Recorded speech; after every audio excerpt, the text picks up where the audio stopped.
Hello everyone. How are you guys doing tonight? Come on in and join me tonight.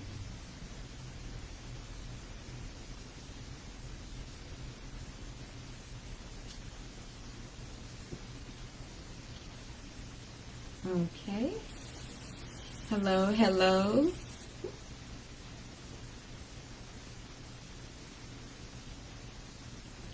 So hello everyone.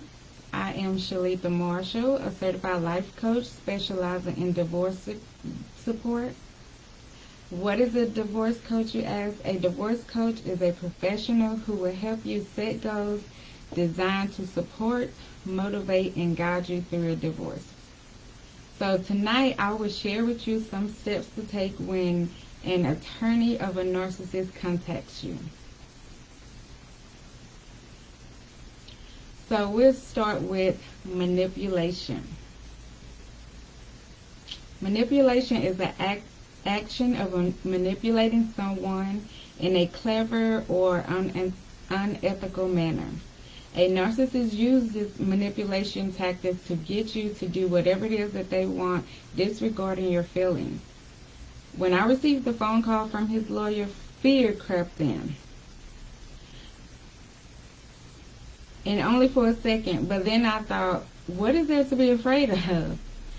After my senses came back in, I realized that he was doing me a favor by finally releasing me to be free from this narcissistic relationship. As the conversation went on, he begins to tell me that my ex filed because we agreed that the marriage was not working, so therefore we did not want to continue being married to each other.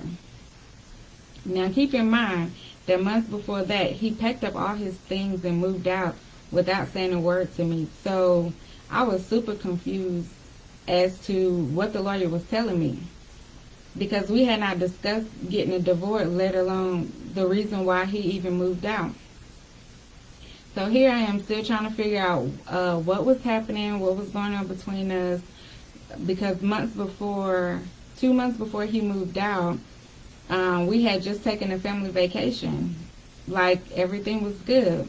We enjoyed ourselves, had fun with the family. Never would I thought that in his head he was preparing to leave. So, relationships aren't perfect. I'm not saying that I'm perfect, but I honestly can say that I just did not know that he was to the point where he was leaving and ready for a divorce. So anyway, I allowed the lawyer to continue talking before I began to tell him my side of the story. And all the lawyer could say was, he didn't say any of that to me. So in my head, I was like, well, of course he did, because he's a narcissistic manipulator. He had to make himself look good. He had to show that he didn't do anything wrong. And he portrayed to be the perfect father and husband. So again, tonight I'm going to share some steps to take while going through your divorce. So one goes back to even from last week. Stay in control. Stay in control of your emotions. Because if not, they will use anything and everything you say, do against you when that time comes for court. And don't be afraid to call. Don't be afraid of that call when it comes. Especially if you know that the relationship is over, or you know that y'all was having problems and you wanted a way out, but here it is, the other person is providing a way out. Go ahead and accept that call. Go ahead and receive the paperwork, because if your time is up, your time is just up. So you don't want to delay the process when there's other people involved, especially kids, or especially, your sanity and things of that nature. Also, get yourself an attorney if you don't have one, or if you hadn't been thinking about one. Start looking up different programs, because there are programs out there for you that if you need help. And don't be afraid to share your side of the story on what happened in the marriage.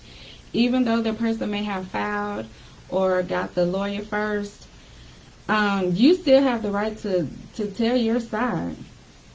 And you still have the right for legal counsel as well. So just keep in mind that your attorney is there to help you. And they can only do that if you are honest and tell what happened. So his attorney had no clue that he had cheated on me. He had a baby with somebody else. He was on child support for other kids. He basically told his attorney a completely different story of what reality was. His attorney had no idea that we actually had went to counseling the year before to try to figure everything out, because we have a small daughter together, so I didn't want to just give up on a marriage that easily once I found out that he was cheating. So for me, I was just trying to get an understanding of what was happening, what did I need to do in that moment, because I honestly had no clue that he was going to file. So after I finished talking to his attorney, asking 50 questions, and he was really confused, and he was just so ready to get off the phone. So my next step is to suggest, do not sign anything. I remember when the attorney, called me and was telling me the things that he said and what he was there for, and he told me that all I needed to do was sign a waiver to get the divorce process started. So of course, I didn't know any different. I didn't know any better. I agreed and said okay. So he emailed me over the paperwork, and I signed it. Did the steps that I needed to take to sign the paper and get it back to him. So that was me just not asking the right questions. So what he did not mention was that by me signing the waiver, I was basically giving up my rights to go to court, and that they could end up going to court without me. So he could basically go ahead and file and get divorced with pretty much without me even knowing or being there. So don't be naive how I was. I got into the situation thinking that, hey, he's my husband, we have a child, we've been together for all these years. I just never would have thought that he would, try to get over on me or try to do something sneaky and conniving like that. Even though he was being sneaky in the other fashion, but just for something as simple as this, I just did not think about that. So after that, I began to seek God and ask him for help and guidance on how to handle this situation. What is it that I'm supposed to do? Who put the right people in my path? So once I began to fast and pray and ask God to help me with the situation, he began to line me up with the right people that could help me. So I ended up getting a lawyer a couple of weeks later, and immediately after I told the lawyer my side of the story and what happened and the things that transpired, he immediately put a stop to the waiver being submitted into court. And so I was thanking God right then, because once he explained to me what that meant, I felt like, no, I needed to be in court, because I need to know what's going to happen, what's going to be said, and that was my life at stake in a sense. So I thank God for that, and I thank God that he ended up agreeing to take my case. So he went to work for me right off the bat. So my other step is to have all of your paperwork in order, because those will come in handy once the process starts. When you're dealing with the narcissist, you just never know what they're going to say or what they're going to do. So it's very important to just start gathering all your documents if you don't have them. Now, me, I'm very organized, So I pretty much had everything saved from the time we met to the time we started buying houses and cars together and things like that. So all I had to do was just go in my file cabinet and, just grab my folder out. But just gather all your payments, whether it relates to the house, car payments, payments from your job, check stubs, just in case you are the one that's paying for the medical and dental portion of your kids or your family, because that will come in handy as well if your spouse is the one that has to be on child support. So just gather all of your receipts, even if you paid the cell phone, if you bought furniture for the house, clothes, shoes, just everything you bought for the kids, groceries. Just start adding up those receipts and keeping those to be submitted, because those play a role into what the child support monthly will be. So if you just have no clue of how much the bills or how much the kids cost, how much money you're spending on food, then who's to say that you would get a fair amount in child support? So just make sure you keep all of your receipts and payments that you have made. So if you have a narcissist like I did, he was actually trying to go after my 401k. And I'm not going to lie, that hurt me. That really did. But I prayed and I prayed and I gave that situation over to God, because I honestly did not believe that was fair. And I just couldn't understand what he was doing to me or what he was trying to do to me, when he was the one who had a secret life from cheating with all these women. Then he ended up having a baby and kept it a secret for almost a year. And also, he's the one that actually left us and his home. So why are you trying to get half of my money? But when you have God on your side and when you have favor, he will work on your behalf. His word says that no weapon formed against you shall prosper. And when I tell you that I'm laughing now because it was funny as I'm recalling it, but when his lawyer, submitted this stuff to the judge and submitted his reasoning for why that he wanted my 401k, the judge actually looked at him like, are you serious? Why do you feel that you should get any of her money when you're the one that did all these things? And from my understanding, you have not even been taking care of your daughter or seeing her. So after that, I knew right then that she was going to shut it down. And so I had nothing. It was even more confirmation that I had nothing to worry about.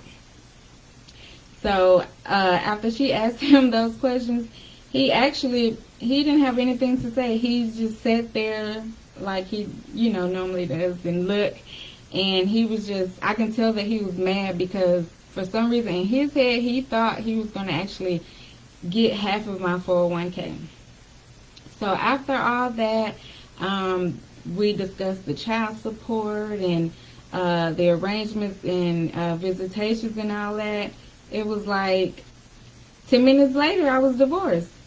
And I couldn't have been any more happier. I wanted to scream and jump up and down in that courtroom, but I kept myself together because I knew that was not the appropriate time. But I was so thankful, because I had heard all the horror stories of judges making you go to counseling or making you try to work it out for 6 months or a year. And I just did not want that, because of all the things that I saw him doing and heard that he was doing. I just did not want to have any parts of him anymore. So I was divorced after 10 minutes, and by the grace of God. So just remember that going through the process, you need to take action, be authentic, evaluate everything, and take a step back if you're unsure, and ask Holy Spirit to lead and guide you through your divorce so that you can stay in control. And make sure that you stay in control of your emotions and your actions, because like I said, they will try to use any and every little thing to use against you in court. And keep in mind, if they are a narcissist, they will lie no matter if it's true or not, and they believe the lie. So if once they have in their head of something that they believe, there is no changing their mind. So just be the best you can be while going through your divorce, and like I said, ask the appropriate questions. Seek help. If you know other people that have been through a divorce, ask them. I really didn't have that many friends that went through divorce, so I actually felt like I was going through this alone. So it took a lot of research for me and asking a lot of questions once I actually got to that point. But like I said, for me, I had the documentations. I had receipts. I had the paperwork. So he actually couldn't get nothing from me out of the marriage. And so also I had my daughter on my health insurance for my job. So it was just nothing for him to get from me, and he couldn't deal with that. But like I said, when you have God on your side and favor, he will make sure that you are taken care of. So thank you all for tuning in with me tonight. I will take any questions if you have any, and we'll just go from there. So also, remember, I have a book that I just published last year called The Things Women Endure, and you can pick this up on Amazon. You just type in my name, Shalika Marshall, to get your copy of the book, or an ebook if you prefer.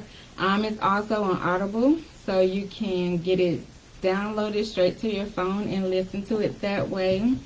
Also, I have the writing journals that you can get as well from Amazon, and it just has a little inspirational message inside, and it's just a regular writing journal, and you sit here and write your thoughts out, or write your book that God has given you, and you can write it down, and it will be in a nice safe package for you. And so if you need to contact me, you can contact me at contact@creativelinkcoaching.com or creativelinkcoaching.com. So thank you again for joining me tonight. And I will see you guys probably later this week.